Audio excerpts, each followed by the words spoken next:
Bom dia, irmãos. Uma alegria mais uma vez estar aqui e uma honra maior ainda podendo estar aqui com os irmãos no Congresso da Juventude. O pastor Roberto me convidou, eu prontamente aceitei esse convite e cá estamos para falar um pouco mais sobre esse tema, recomeçar, não é? Um tema que nós já desenvolvemos bastante lá no acampamento nosso e um pouco mais ontem também, e espero que hoje a gente também dê alguns passos. Eu convido a igreja a abrir as suas Bíblias no Evangelho de Lucas, capítulo 14.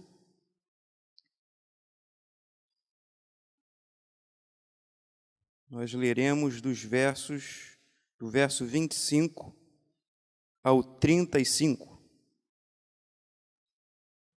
Lucas 14, do 25 ao 35.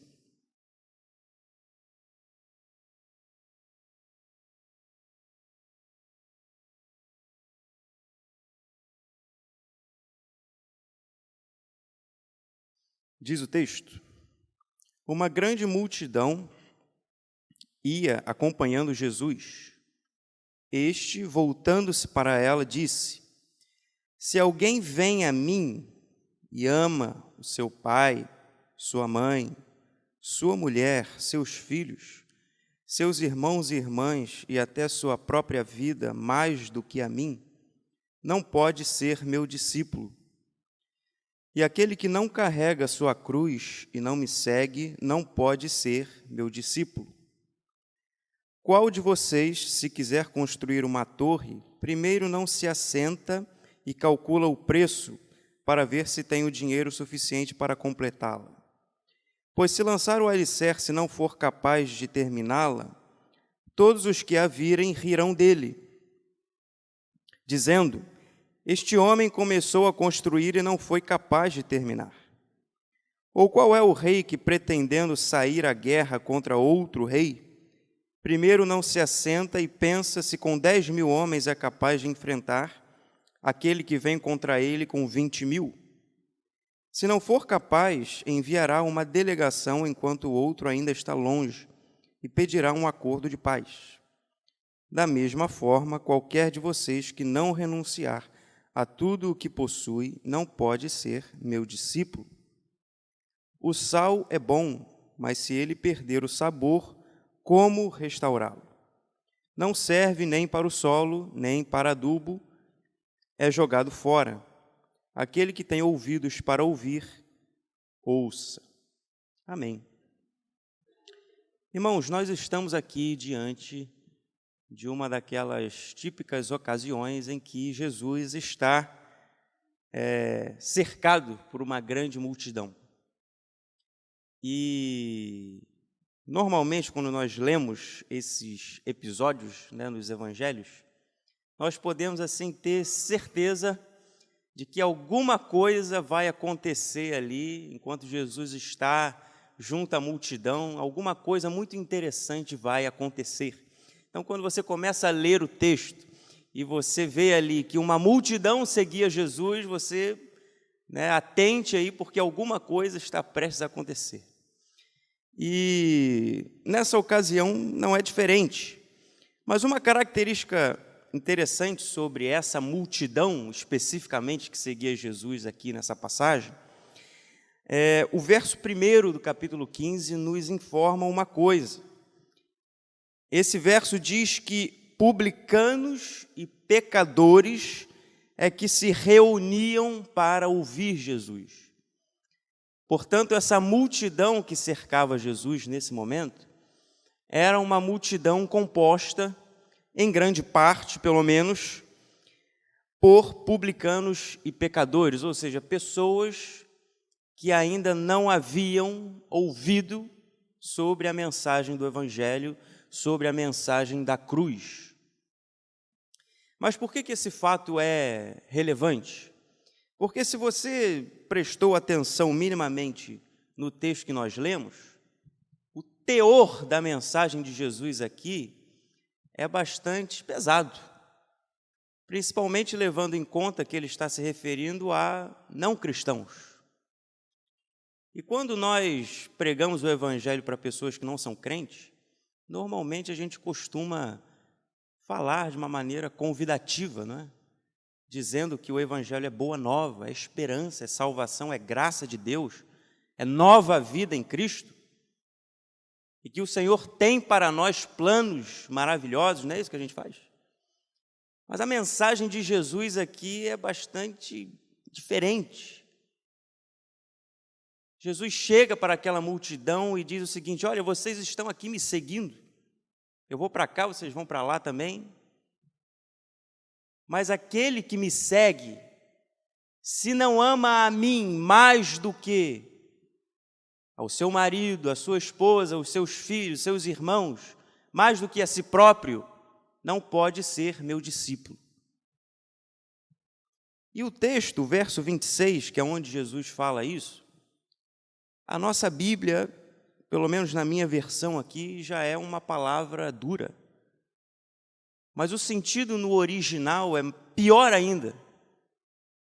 Porque aqui a gente tem uma relação meio gradativa, né? Se você ama mais a sua família do que a mim, você não é digno de ser meu discípulo.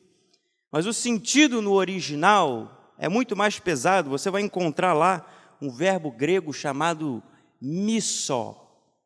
E esse verbo significa literalmente odiar. O que Jesus está dizendo é: se você me ama, mas não odeia os seus parentes, você não pode ser meu discípulo. É evidente que o sentido dessa palavra ali não tem o objetivo de ser literal, ou seja, Jesus não está dizendo para você odiar a sua família, odiar seus amigos, odiar, enfim, quem quer que seja, para amar somente a Ele. Ele não está dizendo isso. Mas o objetivo desse verbo estar presente ali é justamente para criar essa oposição de que é necessário entregar ao Senhor um amor maior do que você entrega a qualquer outra coisa. Portanto, o sentido aqui é chocar mesmo, é dar ênfase a essa oposição.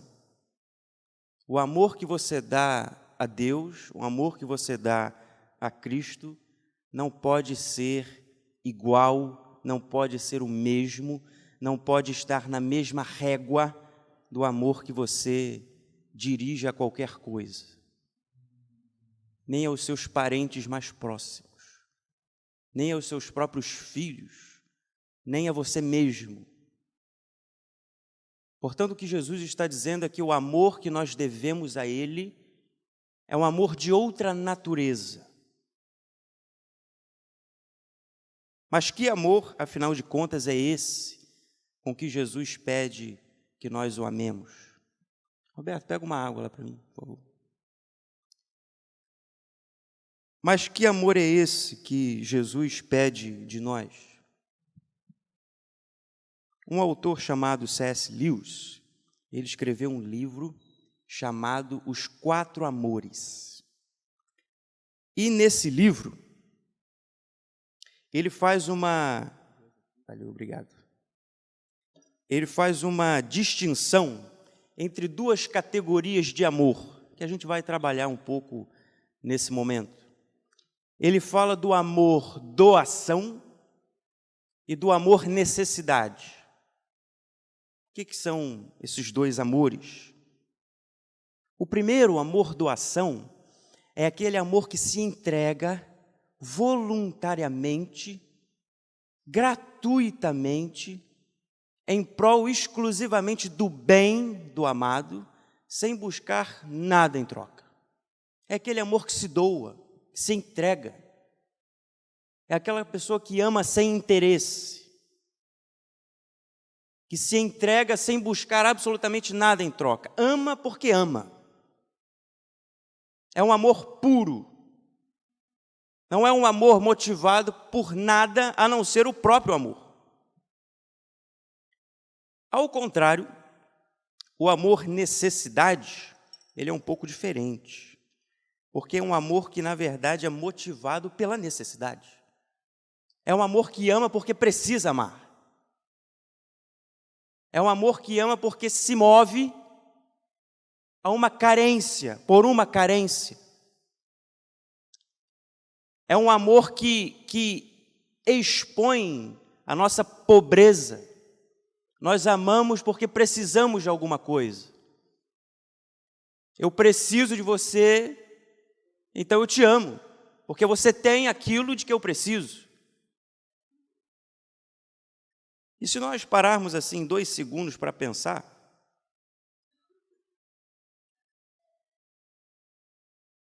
eu acho que nós vamos ser muito ligeiros em concluir que o amor doação é muito melhor do que o amor necessidade. Porque o amor doação é puro. Ele não tem interesse, ele não se move por carências. Ele ama porque sim. Mas o amor necessidade, por outro lado, não. Há uma carência que move ele. E nós podemos pensar que uma vez satisfeita essa carência, automaticamente o amor também morre. Portanto, o amor doação tem é potencialmente mais duradouro, porque é puro. Mas, se nós pudéssemos usar duas categorias de amores que o C.S. Lewis coloca para tentar responder com que amor, afinal de contas, nós amamos a Deus, ou nós devemos amar a Deus, nós vamos chegar a uma conclusão um tanto quanto embaraçosa. Porque, por um lado, o amor doação é muito mais bonito, mais puro. É um amor que ama pelo próprio amor. Mas, por outro lado, nós sabemos que a nossa natureza ela é carente. Nós necessitamos o tempo todo dos outros. Nós já nascemos, na verdade, numa condição de dependência total. A gente sai da barriga da nossa mãe já chorando. O que é isso que está acontecendo? Me ajudem, por favor. Nós já nascemos nessa condição. E a nossa vida toda é dependência.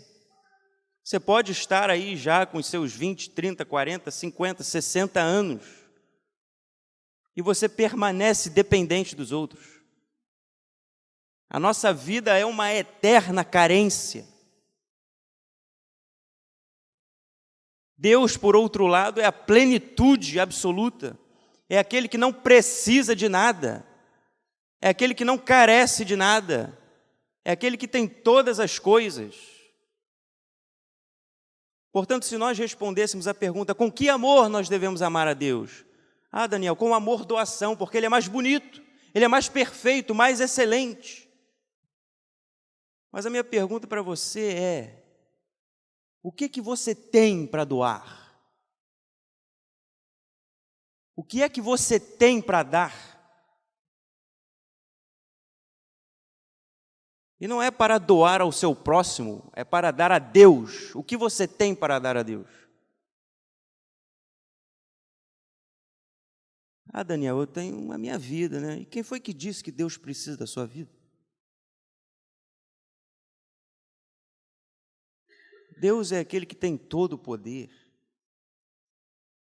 É aquele que tem nas mãos absolutamente todas as coisas. Deus não precisa de nós. Nós, por outro lado, precisamos e muito de Deus.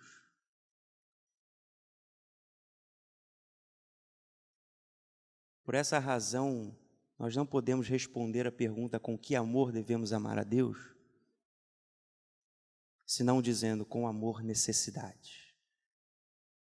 Porque nós somos carentes. Se eu sou carente do meu irmão que é igual a mim, quanto mais de Deus. Portanto, eu não posso amar a Deus senão porque eu preciso de Deus. Mas a conclusão embaraçosa que eu dizia é que nós conseguimos perceber bem que o modo de Deus amar é com amor-doação. Deus não ama por necessidade alguma. Deus não te ama porque precisa de você. Deus ama você porque Ele é amor.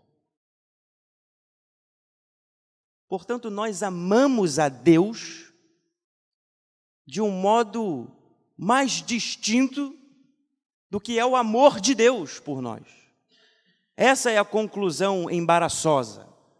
O amor que nós dirigimos ao Senhor, ele é aquele que está mais distante do modo como Deus nos ama.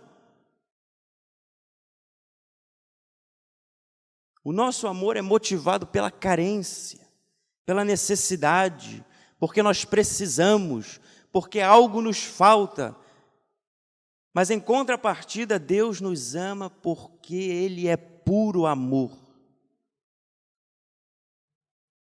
E Ele não é motivado por nada a não ser este amor.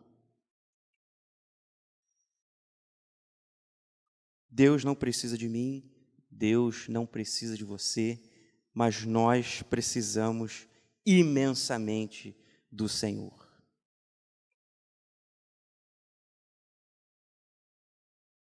Mas eu acho que você vai concordar comigo que a forma como nós estamos entendendo esse tal amor-necessidade, ele pode ser ele é potencialmente muito egoísta. Como dizíamos, não é? Se um determinado amor é movido por uma carência, se essa carência é satisfeita, o que garante que esse amor permanecerá? Absolutamente nada. Eu estava com sede, pedi água ao Roberto, o Roberto me trouxe água. A minha sede está parcialmente satisfeita. No momento em que ela estiver completamente satisfeita, eu nem vou lembrar mais para que serve a água.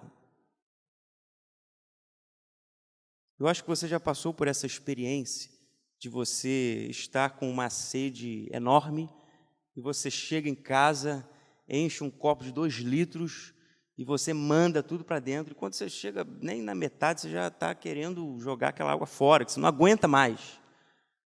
Mas nos primeiros goles aquilo era a coisa mais preciosa do mundo. Mas no momento que a sua sede é satisfeita, a sua necessidade, a sua carência é satisfeita, aquela água já não serve mais para nada, já não tem mais valor. Portanto, a gente pode entender que esse amor-necessidade, muito embora seja a nossa natureza, nós não podemos amar de outra forma porque nós somos pessoas carentes de absolutamente tudo. Mas é uma forma de amor que pode ser bastante egoísta. Porque é um amor que se move apenas no sentido de satisfazer as suas próprias necessidades. Mas eu não quero que você pense do amor-necessidade dessa forma. Porque é bem verdade que as pessoas podem ser muito egoístas. Mas eu acho que nós não julgaríamos como egoísta uma criança que busca o consolo da mãe. E ela busca aquilo porque precisa. É uma carência que ela tem. Na verdade, nós não julgamos aquilo como egoísmo de forma alguma, nós achamos até belo. E é dessa forma com que nós nos movemos para Deus. Somos carentes de Deus.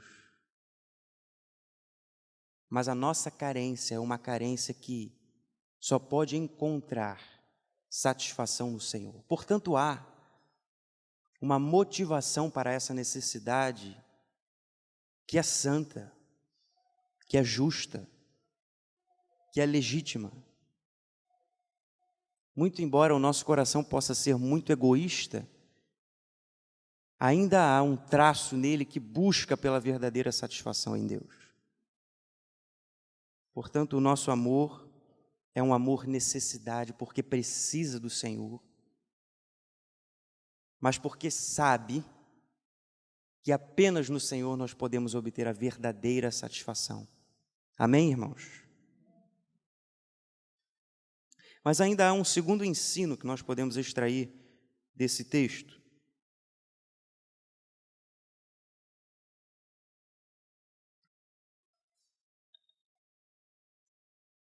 Jesus, quando diz no verso 26 ainda,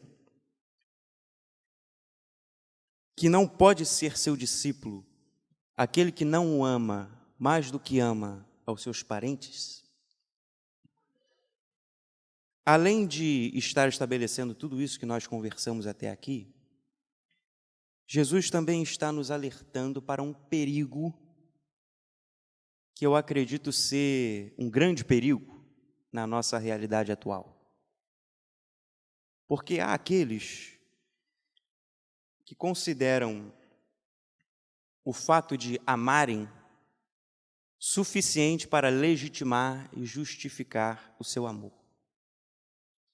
A Bíblia é clara em nos dizer que Deus é amor, mas em parte alguma a Bíblia diz que o amor é Deus. Mas por que é importante fazer essa distinção? Por que é importante ressaltar isso? Porque muitos de nós, aliás, muitos de nós não, todos nós somos criados imagem e semelhança de Deus. Isso significa que nós temos em nós, e nós experimentamos na nossa vida humana, muitas coisas que são semelhantes a Deus. E não só o amor, mas a inteligência, sabedoria, a generosidade, a preocupação com o próximo. Estas coisas são coisas que Deus colocou em nós. São atributos que Deus nos deu. Portanto, nós nos assemelhamos ao Senhor quando exercemos esses atributos. Eu não quero que você pense aqui que o amor que não é dado ao Senhor é um amor falso. Nós podemos observar amor, inclusive no mundo. E eu não quero que você pense que o amor que você vê, por exemplo, entre os seus vizinhos que não são cristãos, você pensa, poxa, meus vizinhos são tão unidos, é uma família tão bonita. Ah, mas é um amor falso, né? Eles não são crentes. Não, aquele é um amor verdadeiro. Mas é um amor verdadeiro apenas em semelhança ao amor de Deus. E este amor que eles compartilham ali é algo que o Senhor colocou para eles, é algo que o Senhor os deu.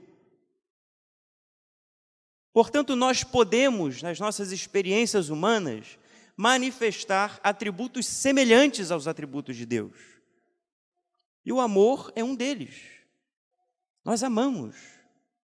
Amamos nossos parentes, amigos, esposa, esposo, filhos. Amamos a nós. E eu não quero que você pense que esse amor é falso, ele é verdadeiro.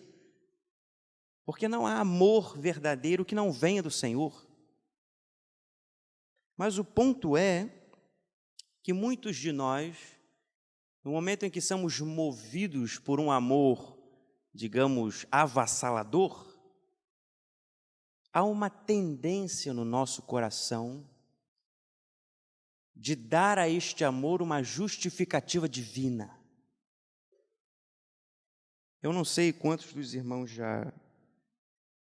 já viram pessoas que estavam tão apaixonadas, por exemplo, que não eram capazes de ver o buraco em que estavam se enfiando. E aí a gente tenta falar, mas olha, não está legal isso aí, você está indo para um caminho que não está bom, olha essa pessoa aí, não é legal. Mas a pessoa dizia, não, mas eu amo essa pessoa, com todo o meu coração. Eu quero estar com ela o tempo todo, eu só penso nela. Tudo o que eu faço é por essa pessoa. E elas procuram justificar as suas ações a partir dessa paixão, desse sentimento que é potente no seu coração.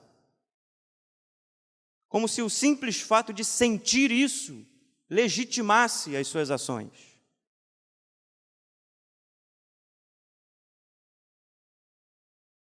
Eu tenho um profundo apreço por algo. E isso justifica tudo o que eu faço.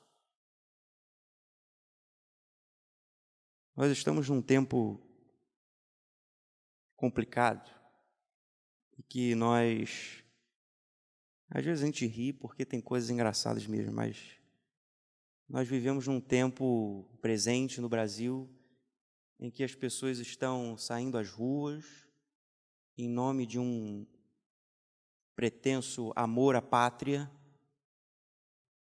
querendo fazer isso e aquilo, e justificando as suas ações em prol de um patriotismo que não faz sentido. Na verdade, nós vivemos esse tempo todo de eleições com esse espírito. Pessoas que justificavam tudo, legitimavam tudo, em nome de uma paixão, de um amor por algo que a gente vê que não faz sentido. E é uma situação extremamente triste, porque nós vemos coisas chegarem a níveis extremos. Violência. Pessoas matando umas às outras, porque achavam que aquilo que pulsava no seu coração justificava absolutamente todas as suas ações.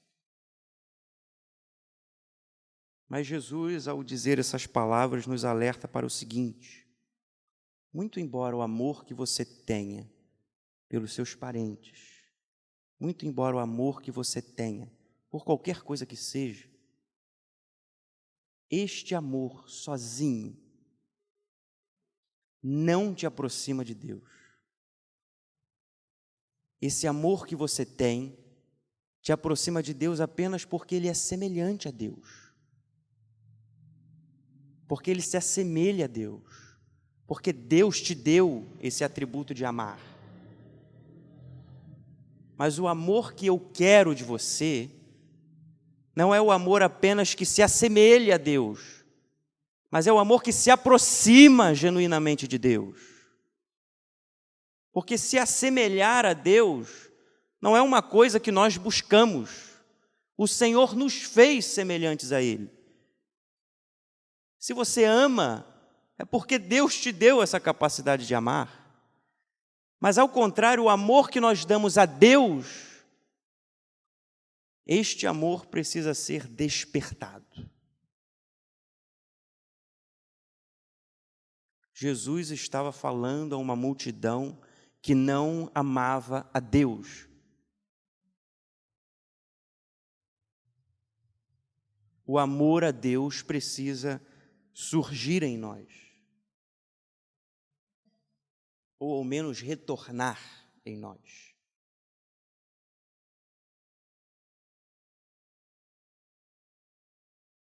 E este amor que nós devemos dedicar ao Senhor não é fácil, meus irmãos.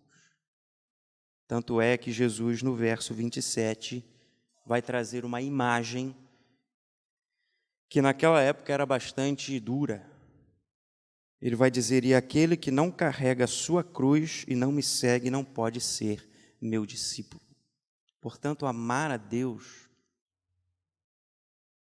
é carregar uma cruz. Não é fácil. Amar a Deus é algo que exige de nós um esforço, um compromisso. O título desse trecho da Bíblia é o preço do discipulado. Há um preço para o discipulado. Jesus aqui não estava chamando a multidão: venham a mim, se ajuntem a mim. Não. Jesus estava, na verdade, avisando: olha, se vocês decidirem ser meus discípulos, estejam conscientes de que ser meu discípulo vai demandar de vocês um compromisso absoluto comigo. Vai demandar de vocês um amor total a mim. Vai demandar de vocês carregar a cruz. Portanto, esse é o chamado do Senhor. Se você um dia tomou essa decisão, eu quero que você se faça consciente de novo dessa realidade. Mas se você ainda não tomou essa decisão, esteja consciente de que servir a Jesus, ser discípulo de Jesus, tem um custo, tem um preço.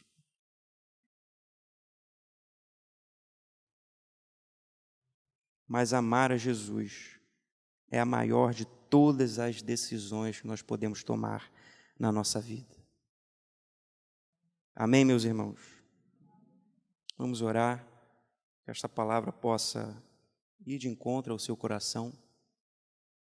Logo mais, nós ainda temos mais congressos. Eu convido os irmãos. Eu gostaria também de ressaltar que a ausência, de alguns adolescentes e jovens da nossa igreja se dá em razão da prova do Enem. Muitos estão realizando a prova, então os irmãos estejam também em espírito de oração por eles nesse momento. E vamos orar. Senhor Deus, muito obrigado, Senhor. Muito obrigado por este dia, por mais um dia que o Senhor nos dá. Abençoe meus irmãos que aqui estão, aqueles que me acompanham na internet. Que o Senhor possa estar indo de encontro à necessidade de cada um. E como nós dissemos e pensamos aqui, nós carecemos absolutamente de tudo do Senhor. Sabemos que o Senhor é quem pode satisfazer as nossas carências. E rogamos para que o Senhor venha ao nosso encontro. Queremos, Senhor, que o Senhor nos capacite, nos dê sabedoria e entendimento para seguir a Ti.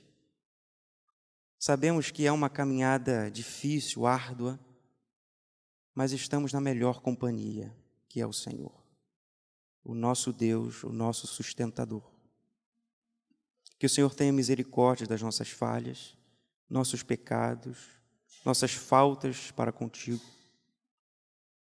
Mas sabemos que o Senhor tem graça abundante para derramar sobre nós. E é esta graça que pedimos nesse momento. Que o Senhor se faça presente na vida de cada um aqui, na família de cada um, nos sonhos, projetos, necessidades de cada um, pois precisamos de Ti. É isso que oramos, Senhor, não merecedores, mas em nome de Jesus. Amém.